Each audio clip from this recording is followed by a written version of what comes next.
یار بات تو صحیح ہے، 3 سوال دل میں آتے ہیں۔ ایک سوال تو یہ آتا ہے کہ یار میں آیا کہاں سے ہوں، ایک سوال دل میں آتا ہے کہ مجھے جانا کہاں ہے، اور ایک سوال آتا ہے کہ مجھے اس دوران میں سفر کیسے طے کرنا ہے۔ تو گویا کہ انسان کی فطرت میں 3 سوال پیدا ہو گئے، جن 3 سوالوں کے جوابوں کے لیے انبیاء اکرام علیہ الصلاۃ والسلام آئے۔ پہلا سوال یہ پیدا ہوا کہ اس نے سوچا کہ یار میں آیا کہاں سے ہوں، یہ اپنے مبدا کو یاد کرتا ہے کہ میں آیا کہاں سے ہوں۔ دوسرا سوال پیدا ہوتا ہے کہ میرا منتہا کہاں ہے، میں نے جانا کہاں ہے، اپنا ڈیسٹینیشن سوچتا ہے کہ مجھے جانا کہاں ہے۔ اور تیسرا یہ کہ اس آنے اور جانے کے دوران کا جو سفر ہے مجھے کس طریقے سے طے کرنا ہے۔ بس یہ وہ 3 فطرت کے سوال ہیں، اور ہماری شب و روز کی زندگی میں ہم ان 3 سوالوں کے تحت ہی زندگی گزارتے ہیں۔ ہم گھر سے نکلتے ہیں، ہمیں پتہ ہوتا ہے گھر ہمارا مبدا ہے، گھر سے آیا ہوں، جانا کا ڈیسٹینیشن ذہن میں ہوتا ہے، مسجد جانا ہے۔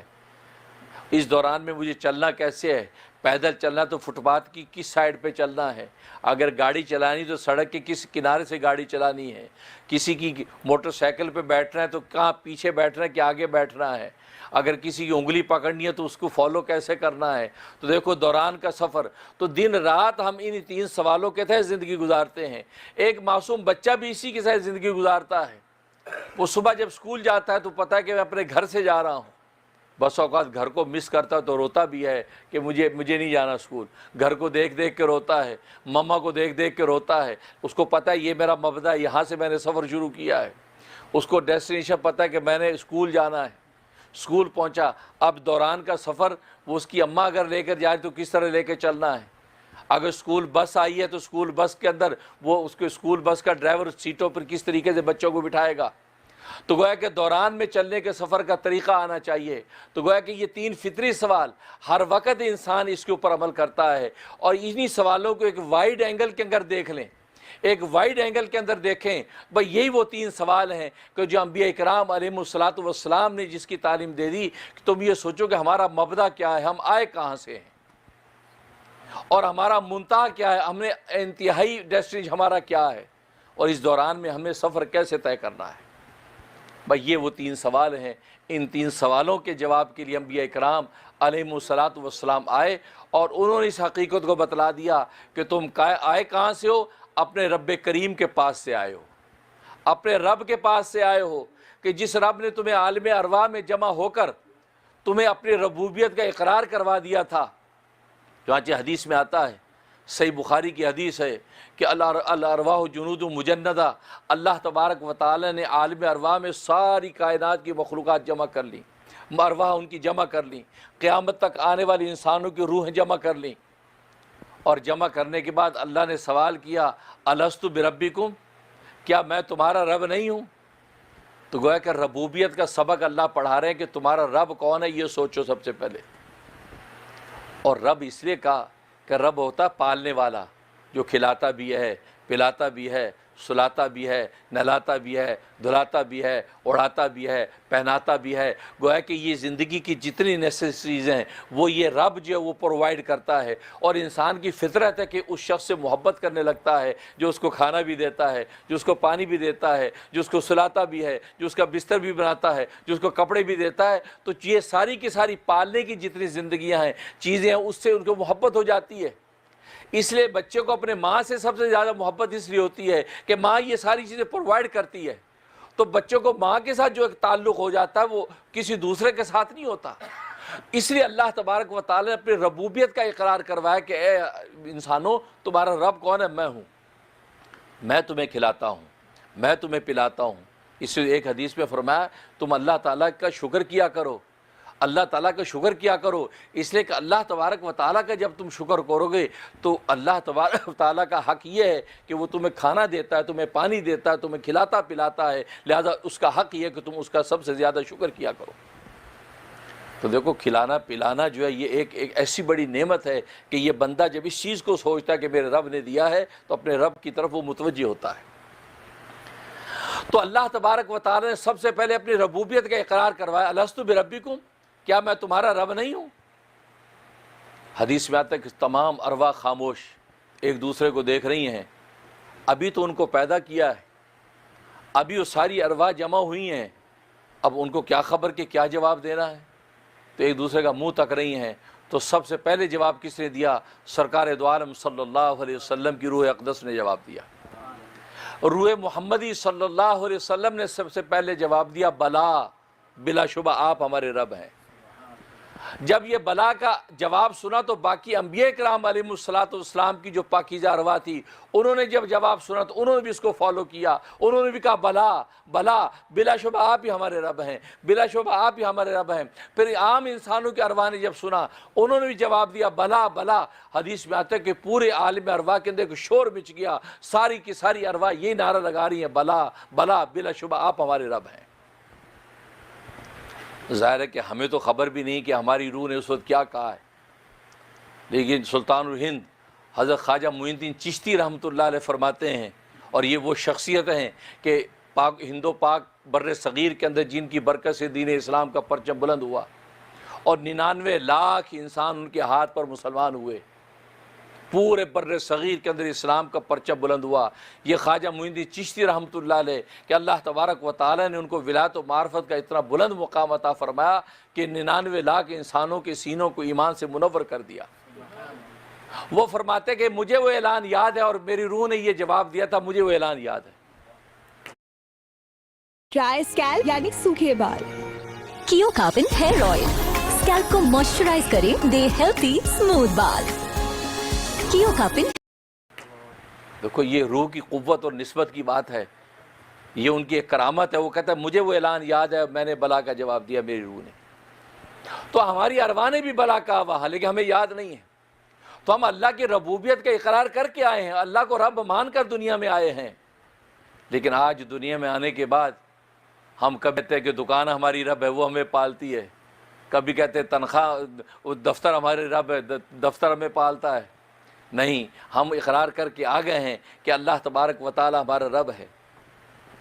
اب دنیا میں آنے کے بعد اس انسان کے اس سوال کا جواب، گویا کہ 3 جواب جو سوال تھے اس کے، ایک آیا کہاں سے ہوں، ظاہر ہے کہ رب کے پاس سے آیا ہے، تو گویا کہ اس جواب نے توحید کا سبق دے دیا کہ ایک رب ہے، اس ایک رب کے پاس سے تم آئے ہو، لہٰذا دنیا میں آ کے تمہیں توحید کا عقیدہ اختیار کرنا ہے۔ تم اس ایک رب کے علاوہ کسی دوسرے کو رب نہیں بنانا، تم پتھر کے بتوں کو رب نہیں بنا لینا، تم درختوں کی پوجا پاٹ کر کے اس کو رب نہیں سمجھ لینا، تم آگ کے تودوں کو رب نہ بنا لینا، تم گو ماتا کا عقیدہ رکھ کے گائے کو خدا نہ بنا لینا۔ ہاں، وہ ایک رب جس کے پاس سے تم آئے ہو، اس کا تقاضا یہ ہے کہ تم توحید کے اوپر قائم ہو جاؤ، اس لیے کہ وہ تمہارا ایک واحد تنہا رب ہے، اس کے علاوہ تمہارا کوئی رب نہیں ہے۔ اللہ اکبر۔ اور دوسرا فرمایا کہ تمہیں اب یہ سفر کرنا کیسے ہے، تو گویا کہ اب تمہیں طریقہ زندگی کا کہاں سے ملے گا؟ وہ نبی کی زندگی سے ملے گا۔ نبی جو تعلیمات دے رہا ہے وہ جو طریقہ زندگی ہوگا، تمہیں کھانا کیسے ہے، تمہیں پینا کیسے ہے، تمہیں سونا کیسے ہے، تمہیں جاگنا کیسے ہے، تمہیں پہننا اوڑھنا کیسے ہے، تمہاری گفتار رفتار اور تمہارے اخلاق و کردار کیسے ہوں، تو نبی عملی طور پر زندگی گزار کے تمہیں وہ طریقہ سکھائے گا۔ لہٰذا اس طریقے کو جب تم اختیار کرو گے تو ظاہر اس کو اختیار کرنے سے پہلے تمہیں اس نبی کی رسالت پر ایمان لانا ہوگا، اور تمہیں رسالت کا عقیدہ اختیار کرنا ہے کہ ہم محمد صلی اللہ علیہ وسلم کو اور اللہ کا رسول مانتے ہیں۔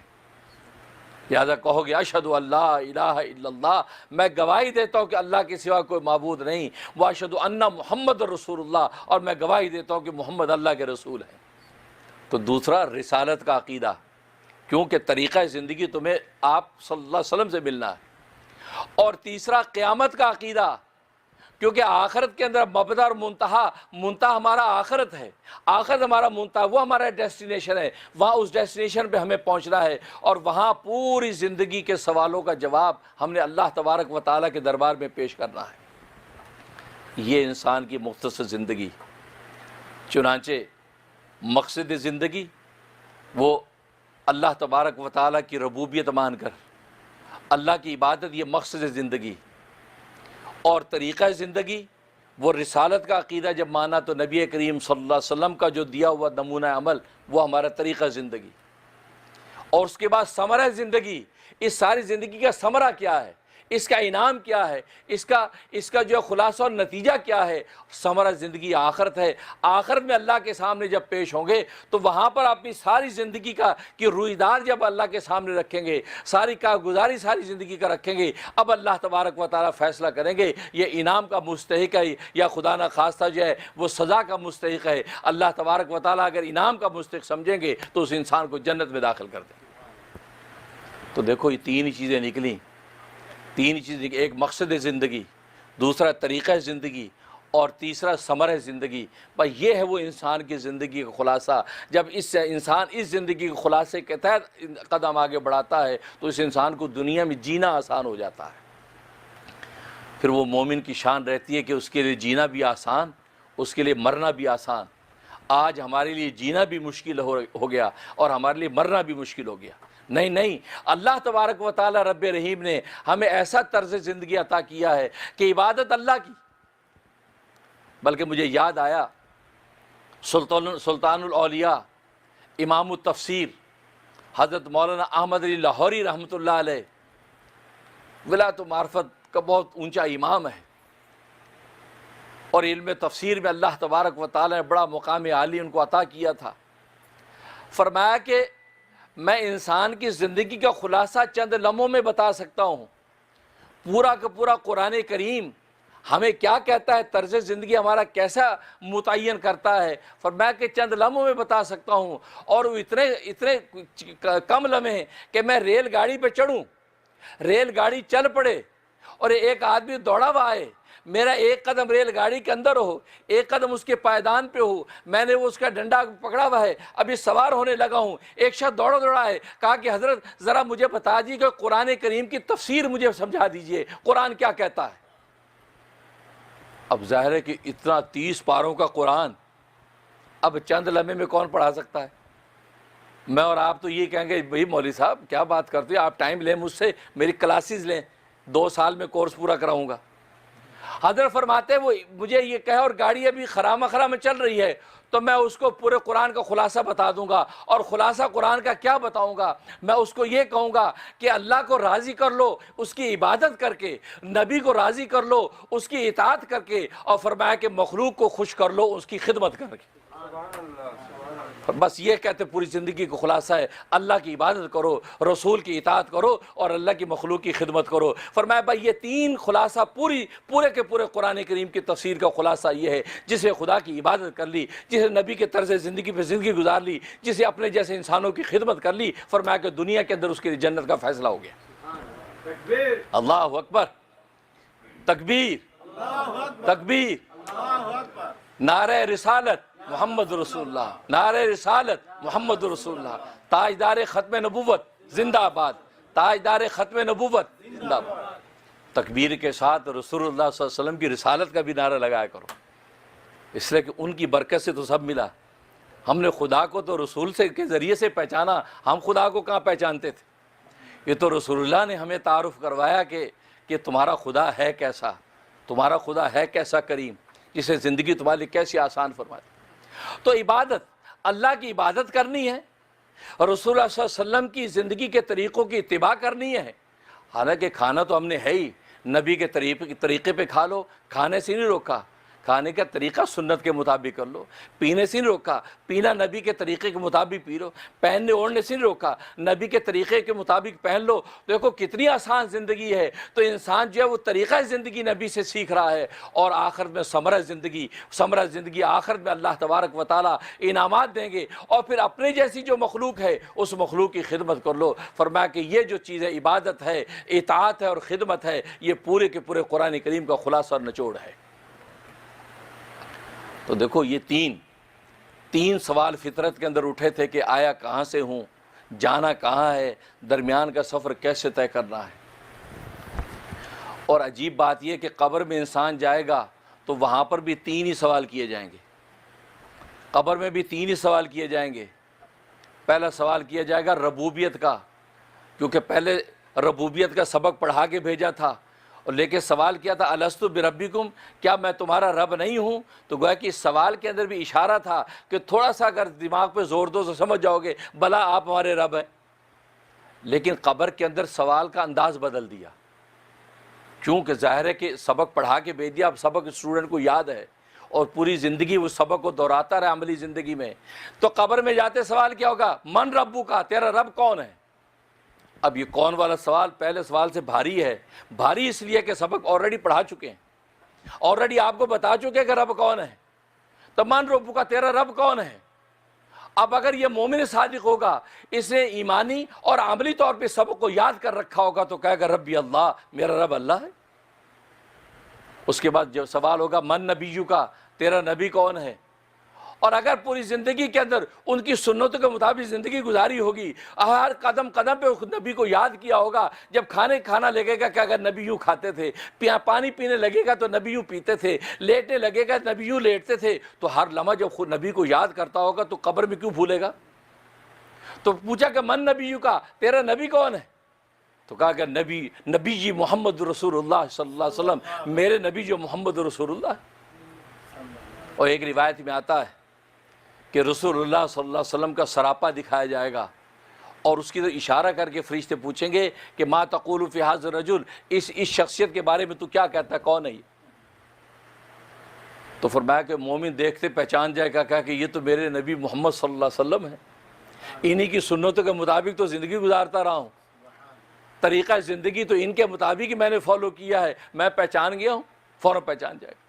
اور لیکن منافق اور مشرک جب دیکھے تو کہے گا ہاں لا ادری، پہلے سوال پر بھی کہے گا ہاں لا ادری، مجھے پتہ نہیں، دوسرے جواب میں بھی یہ کہے گا، اور ایک روایت میں آتا ہے وہ دیکھ کے کہے گا ان کے بارے میں دنیا میں وہی کہتا رہا جو ساری دنیا کہتی رہی، جو فساق و فجار ان کے بارے میں کہتے رہے، خدا نہ خواستہ ان کے بارے میں برا بھلا جو کہتے رہے، میں بھی وہی کہتا رہا۔ اب وہاں پر پچھتائے گا، لیکن ٹو لیٹ۔ جیسے آج نبی کریم صلی اللہ علیہ وسلم کی ذات کو بھی مغربی دنیا ان کو دہشت گرد کہہ دیتی ہے، ان کو ٹیررسٹ کہہ دیتی ہے، ان کو جنگوں والا نبی کہہ دیتی ہے، نعوذ باللہ ان کو مار کاٹ والا ظالم نبی کہہ دیتی ہے، کیا کیا تہمتیں لگاتی ہے، تو یہ بدبخت کہے گا کہ میں بھی وہی کہتا رہا جو ساری دنیا کہتی تھی۔ تو اس کے بعد تیسرا سوال ہوگا ما دینو کا، تیرا دین کیا ہے؟ ظاہر ہے کہ جس دین اسلام پر عمل کرتا رہا ہوگا تو وہاں جواب دے گا دینی الاسلام، میرا دین اسلام ہے۔ تو دیکھو تین سوال اس انسان کی فطرت میں اٹھے، اور تین عقیدے اللہ نے متعین کیے، توحید کا عقیدہ، رسالت کا عقیدہ اور قیامت اور آخرت کا عقیدہ، تین عقیدے متعین کیے، اور عقائد ثلاثہ پر ہی پورا کا پورا دین بند ہے۔ اور قبر میں بھی تین ہی سوال کیے۔ اب قبر میں سے اٹھ کے جب حشر کے اندر پیش ہوگا تو حشر میں بھی بنیادی طور پر تین ہی سوال کیے جائیں گے۔ اگرچہ حدیث میں 4 کا لفظ آتا ہے، لیکن ایک سوال ایسا ہے کہ وہ 2 سوال ایک ہی سمجھیں آپ۔ اس لیے حدیث میں آتا ہے کہ اللہ کے سامنے بندہ جب پیش ہوگا، لا تزول قدم عبد یوم القیامہ، کہ بندے کے دونوں قدم اللہ کے سامنے سے ہٹیں گے نہیں جب تک کہ وہ 4 سوالوں کا جواب نہیں دے گا۔ 4 سوال۔ پہلا سوال ہوگا ان عمرہ فیما افناہ، اس کی عمر کے بارے میں سوال ہوگا، کہاں فنا کی؟ تجھے میں نے 70 سال عمر دی تھی، کہاں فنا کی ہے؟ عمر کا سوال۔ تمہیں 80 سال کی عمر دی تھی، تجھے 100 سال کی عمر دی تھی، تجھے 50 سال کی عمر دی تھی، 40 سال کی عمر دی تھی، تو عمر کے بارے میں سوال ہوگا یہ تمہیں کہاں فنا کی؟ وَعَنْ عُمُرِهِ فِيمَا أَبْلَاهُ، دوسرا سوال ان شبابی فیما ابلاہ، دوسرا اس کی جوانی کے بارے میں سوال ہوگا، تجھے جوانی اور شباب دیا تھا، وہ جوانی اور شباب تم نے کہاں گلائی؟ تم نے کہاں اس کو ضائع کیا، کہاں بوسیدہ کیا اپنی جوانی کو، کہاں ضائع کیا اپنی جوانی کو، بتاؤ۔ یہ دوسرا سوال۔ ظاہر عمر اور جوانی دونوں ساتھ ساتھ ہی ہیں، تو گویا کہ یہ ایک ہی سوال ہے، عمر کا بھی اور جوانی کا بھی گویا کہ ایک سوال ہو گیا۔ اس کے بعد تیسرا سوال ان مالہ، مال کے بارے میں سوال ہوگا کہ مال تو نے کہاں سے کمایا، کہاں خرچ کیا۔ صرف کمانے کا سوال نہیں ہوگا، اور آج صرف ہم کمانے پہ نظر رکھتے کہ یار دیکھو حلال کمانا مجھے، یار دیکھو یہ نوکری نہیں ہے، یہ نوکری کو یہ حرام، حلال نوکری بتاؤ یار۔ لیکن آپ جب خرچ کرتے تو آپ یہ نہیں دیکھتے کہ حلال میں خرچ کر رہا ہوں کہ حرام میں خرچ کر رہا ہوں۔ آپ اپنے بچے کے قرآن پڑھنے والی کی ٹیوشن $25 نہیں دیتے ہیں، لیکن $150 آپ موویوں فلموں کے بل دیتے ہیں۔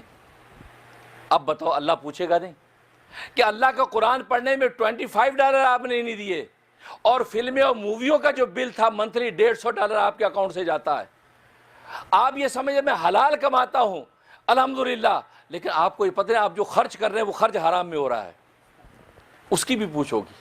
اس لیے یہاں یہ دونوں سوال ہیں کہ اللہ تبارک و تعالیٰ پوچھیں گے کہاں سے تم نے اس کو جو ہے وہ کمایا، اور پھر آگے سوال کہاں خرچ کیا. یہ دونوں سوال. اس لیے حلال کمانے والا یہ بھی ضرور دیکھے کہ یار جو خرچ ہو رہا ہے یہ خرچ ابذار یا تبذیر، اسراف یا تبذیر تو نہیں ہے. کیونکہ یاد رکھو ایک لفظ ہے اسراف، قرآن کریم میں اسراف کہتے ہیں، اسراف فضول خرچی. اسراف اس کو کہتے ہیں کہ جائز اور حلال جگہ پہ آپ ضرور سے زائد خرچ کریں، اس کو کہتے ہیں اسراف. جائز ہے وہاں خرچ کرنا جائز ہے، لیکن ضرور سے زیادہ آپ نے خرچ کیا، یہ اسراف ہے. اور تبذیر کس کو کہتے ہیں؟ یہ بھی فضول خرچی ہے. لیکن فضول خرچی کون سی؟ کہ ناجائز جگہ پر آپ ضرور سے زیادہ خرچ کریں، اس کو کہتے ہیں تبذیر. ناجائز جگہ پر اب فلموں موویاں گانے بجانے کے اندر خرچ کرنا ناجائز و حرام ہے، لیکن اس کے اندر دبا کے خرچ کرتا. مسجد کا اعلان ہو تو مشکل سے $100 نہیں نکلتا، اور اگر کوئی سنگر آ جائے گانے بجانے والی ملک سے اس کے اوپر $10,000 کا چیک دیتا ہے. یہ بات سنائی تجربے کی باتیں کر رہا ہوں. ہم سینکڑوں مسجدوں میں گھوما اور دیکھا میں نے تماشا. مسجد کے $100 عذاب ہو جائے، $100 اوہ سالانہ ممبرشپ کا $100 دے دیا، ٹھیک ہے جی بس. لیکن اسی کی فارمیسی پہ گئے کہ جی ملکہ ترنم نور جہاں تشریف لا رہی ہیں پاکستان سے، خیر اب تو مرحومہ ہو گئی ہو، کہ جی اس کے لیے آپ کو ڈونیٹ کر اوکے 10,000 کا چیک اسی وقت لکھ کے دے رہا. یہ ایک دو نہیں، ہر انسان کا یہ حال ہے. تو دیکھو کہ اللہ کے راستے میں خرچ کرنے کے $100 نہیں ہیں، اور لیکن حرام جگہ پر خرچ کرنے کے $10,000 کا چیک، $20,000 کا چیک، $50,000 کا سپانسر.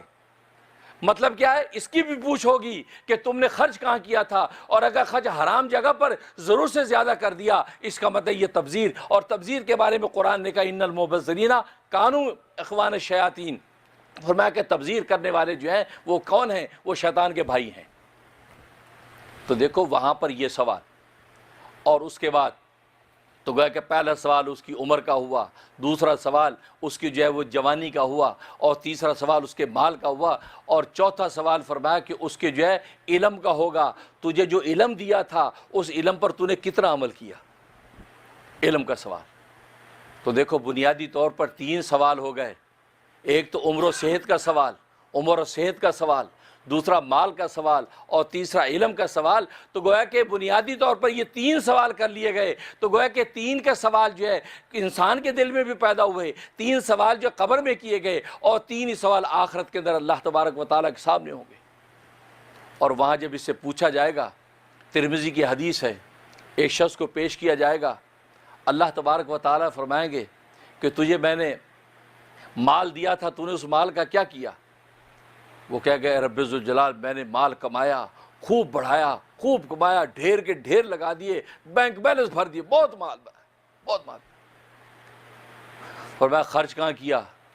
کہا کہ بس آپ ذرا مجھے اجازت دیں دنیا میں جانے کی، میں ابھی جا کے خرچ کرتا ہوں، ابھی جا کے خرچ کرتا ہوں، ابھی آپ کو لا کے دیتا ہوں. میں کہ نہیں بس ٹو لیٹ. وہاں کہے گا کہ مجھے ابھی موقع دے دے، میں ابھی جا کے خرچ کرتا ہوں. نہیں، کیونکہ آگے بھی بھیجا نہیں ہے، پیچھے بھی خرچ نہیں کیا، اور سارا کا سارا مال اپنے آل اولاد کے لیے چھوڑ کے چلا گیا. جو آل اولاد عیاشی اور فحاشی میں اس کو خرچ کر رہی ہے، اللہ تبارک و تعالیٰ اپنے سامنے کھڑا ہو کے اس سے پوچھ لیں گے. فرمایا حدیث میں آتا ہے کہ اللہ تبارک و تعالیٰ دنیا کی طرف بھیجنے کے بجائے اس کو جہنم کی طرف اوندے منہ ڈال دیں گے. کہا کہ بس اب تیرا یہ ٹھکانہ ڈیسٹینیشن ہے. کیوں؟ اس لیے کہ تو نے اپنے وقت پر جب مال کو خرچ نہیں کیا، اب یہ مال تیری گردن کا وبال ہو کر تجھے جہنم میں لے کر جائے گا. تو دیکھو یہ دنیا کا. تو اللہ تبارک و تعالیٰ نے انسان کو دنیا میں جینے کے بڑے آسان طریقے بتا دیے. تبھی قرآن کریم کا فَأَمَّا مَنْ طَغَىٰ وَآثَرَ الْحَيَاةَ الدُّنْيَا، جس نے اللہ کے حکموں کی سرکشی کی، جسے دنیا کی زندگی کو آخرت کی زندگی پر ترجیح دی، تو فَإِنَّ الْجَحِيمَ هِيَ الْمَأْوَىٰ، فرمایا کہ جہنم اس کا ٹھکانہ ہوگا.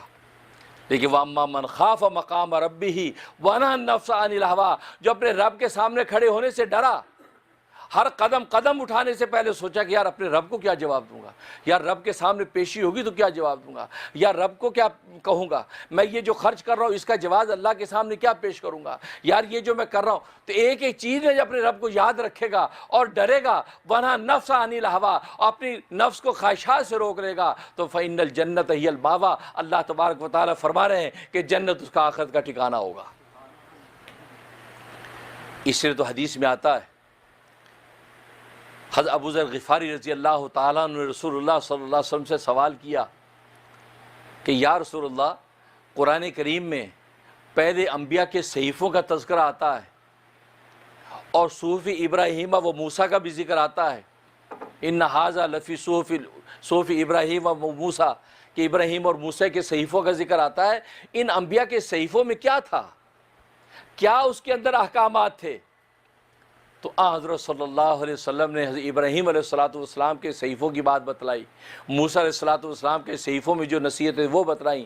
ان میں سے ابراہیم علیہ السلام کے صحیفے کے حوالے سے فرمایا کہ ابراہیم علیہ السلام کے صحیفوں میں ایک بات یہ تھی کہ اے عقل مند انسان اپنی شب و روز کی زندگی کے 4 حصے کر لے، 4 پورشن کر لے اپنی زندگی کے، اور ان 4 پورشنوں کے مطابق لائف گزار، تو دنیا میں راحت اور آخرت میں جنت آپ کو مل جائے گی۔ اور کیا فرمایا کہ 4 حصے بنا کے ایک حصہ اللہ کی عبادت کے لیے وقف کر دے کہ اللہ کی عبادت کرنی، اور دوسرا حصہ بنا کے فرمایا کہ اپنے کسب معاش روزی کمانے کے لیے وقف کر دے کہ اس میں مجھے اپنے کسب معاش کرنا، روزی کمانی ہے، اور تیسرا حصہ فرمایا کہ اپنے محاسبہ نفس کہ دن رات جو کر رہے ہیں اس کے اوپر محاسبہ نفس کر، گھر بیٹھ کے میں نے اچھا کیا یا برا کیا، میں فلاں سے یہ بات کی غلط کی کہ صحیح کی، میں نے یہ کیا وہ کیا، دن بھر کا جتنا اپنے نفس کا محاسبہ کرو، دن بھر اپنے آپ کو دیکھو میں نے کیا غلطیاں کی ہیں، جو غلطیاں اس پہ اللہ سے توبہ کرو، جو صحیح کیا اس پر اللہ کا شکر کرو۔ تو گویا کہ فرمایا 4 حصے بنا لو، پہلا حصہ بناؤ کہ اللہ تبارک و تعالیٰ کی عبادت و ذکر کر رہا ہے، اور دوسرا حصہ بناؤ کہ فرمایا کہ اپنے جو ہے وہ کسب معاش کے لیے وقف کر دو، اور تیسرا حصہ بناؤ فرمایا کہ اپنا محاسبہ نفس کرو کہ میں کس طرح طرز زندگی گزار رہا ہوں، جو طریقہ زندگی نبی نے ہمیں دیا تھا اس نبی کے طریقہ زندگی کے مطابق گزار رہا ہوں یا اس کے خلاف گزار رہا ہوں، اس کا محاسبہ کرو۔ اور چوتھا فرمایا کہ جو تمہاری جائز خواہشات ہیں اسے جائز اور لذیذ خواہشات کو پورا کرنے کے لیے وقت دو۔ تم اچھا کھانا چاہتے ہو اچھا کھانا کھاؤ، اچھا پہننا چاہتے ہو اچھا بنا کے پہنو، گھومنے پھرنے جانا چاہتے ہو گھومنے پھرنے کے جاؤ، جائز سیر سپاٹا چاہتے ہو جائز سیر سپاٹا کرو۔ تو یہ اپنی جائز جو خواہشات ہیں، جائز خواہشات کی لذتوں کو حاصل کرنے کے لیے اپنا ایک وقت بناؤ۔ فرمایا یہ 4 حصوں میں اپنی زندگی کو تقسیم کر لو، فرمایا دنیا میں جنت کا سا مزہ آ جائے گا اور آخرت میں اللہ تبارک و تعالی جنت عطا کر دیں گے۔ اب بتاؤ اگر ایک مومن صادق اس طرح زندگی کے حصے بنا کر گزارے تو اس سے زیادہ لذیذ زندگی کوئی ہوگی؟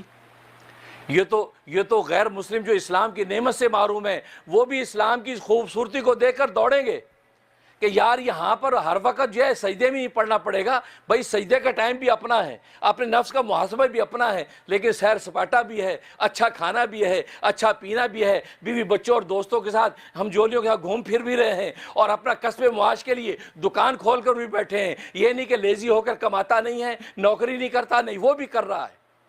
تو دیکھو چاروں ہی زندگی کے حصے جب انسان اپنے اپنے وقت پہ کرتا رہے گا تو دنیا میں انسان کتنا خوشباش رہے گا، کتنا پرفیکٹ رہے گا۔ لیکن ہوتا یہ ہے کہ انسان کیا کرتا ہے، اگر کوئی کمانے لگتا ہے تو 24 گھنٹے کمانے میں لگا رہتا ہے، اس کو دائیں بائیں کی فکر نہیں ہوتی، نہ بیوی سے لطف لیتا ہے، نہ بچوں کو دیکھ کے خوش ہوتا ہے، نہ زندگی کی لطف لیتا ہے، ہر وقت کمانا کمانا کمانا۔ نتیجہ یہ کہ وہ کماتے کماتے قبر کا ڈھیر بن جاتا ہے، اس کی زندگی کو کوئی لطف نہیں ملتا۔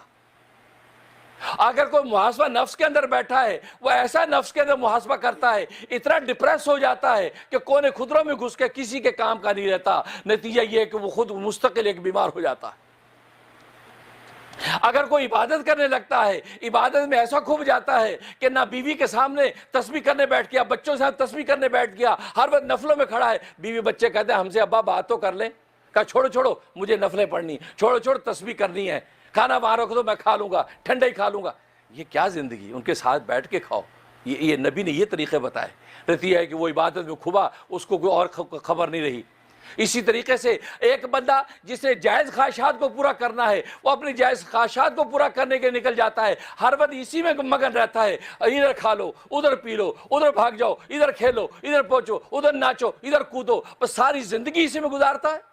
نہیں، اللہ نے تمہیں منع نہیں کیا جائز خواہش پوری کرنے سے، لیکن 4 حصے بناؤ، اللہ کو اس کا حق دے دو، نبی کو اس کا حق دے دو، اپنے بیوی بچوں کو اس کا حق دے دو، اپنی ذات کو اس کا حق دے دو، ہر ایک کو اپنا اپنا حق دے دو گے تو دنیا میں خوش باش رہو گے اور آخرت میں جنت کا فیصلہ ہے۔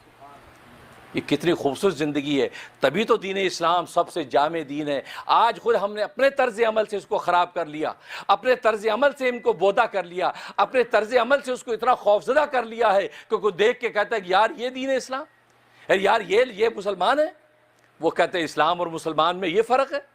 نہیں، ایسا نہ کرو، یہ زندگی کا یہ طرز بناؤ۔ اور آج کی اس ورائٹی والی دنیا میں، آج کی چکا چوند دنیا کے اندر تو آپ کو ضروری ہے کہ آپ اپنی زندگی کے 4 حصے بنا کے اس کا زندگی گزاریں، تو آپ دنیا میں خوش باش رہیں گے، آپ ڈپریس نہیں ہوں گے، آپ کمپلیکس کا شکار نہیں ہوں گے۔ آج مغربی دنیا وہ عیاشیوں و فحاشیوں کے اندر مبتلا ہے، لیکن مسلمان عبادت کرنے والا اس کو دیکھ دیکھ کے کبھی حسرت کی رال بھی ٹپکاتا ہے، یار دیکھو کتنے مزے ہیں ان کے، ہم یار پھنسے کھڑے ہیں۔ نہیں، آپ پھنسے نہیں ہیں، آپ احمق ہیں۔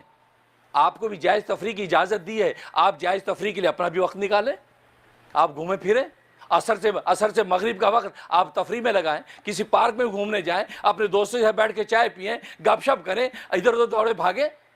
آپ کو کس نے منع کیا ہے؟ آپ نے خود ہی اپنی زندگی کو الجھن میں ڈال کے آپ خود پھر ادھر ادھر رالیں ٹپکاتے ہیں۔ نہیں، آپ خود جب اس کانفیڈنٹ ہو کے ان 4 حصوں کے مطابق زندگی گزارو گے تو دنیا میں آپ دیکھیں گے کتنا خوبصورت دین ہمیں اللہ نے دیا ہے۔ اور اسی لیے تو اللہ نے کہا کہ ان الدین عند اللہ الاسلام، میرے نزدیک اگر کوئی دین ہے تو اسلام ہی ہے، ورضیت لکم الاسلام دینا۔ اے لوگو، تمہارے لیے اگر میں نے دین اسلام کو پسند کیا ہے، بادشاہ کی پسند کا کیا عالم ہوگا۔ آج معمولی سا بادشاہ ایک چیز کو پسند کرے، وہ پسندوں کی بادشاہ بن جاتی ہے۔ یہاں تو بادشاہوں کے بادشاہ نے ہمارے لیے دین اسلام پسند کیا ہے، معلوم ہے کہ کتنا خوبصورت لذیذ دین ہوگا جو امت محمدیہ کو اللہ نے عطا کیا ہے۔ لیکن آپ اپنی عملی زندگی سے جب اس طریقے سے زندگی گزارو گے تو آپ کبھی ڈپریس نہیں ہوں گے، آپ خوش باش ہوں گے، آپ کما بھی رہے ہیں، آپ کھا بھی رہے ہیں، خدا کو یاد بھی کر رہے ہیں، بیوی بچوں میں بھی گھوم رہے ہیں، جائز خواہشات بھی پوری ہو رہی ہیں، دکان دفتر بھی کھول رہے ہیں۔ نتیجہ یہ ہے کہ آپ کی زندگی ایک پرفیکٹ زندگی ہے۔ اس لیے تو پھر مومن کے لیے جینا بھی آسان ہو جاتا ہے اور اس مومن کے مرنا بھی آسان ہو جاتا ہے۔ اللہ سے دعا ہے کہ اللہ تبارک و تعالی عمل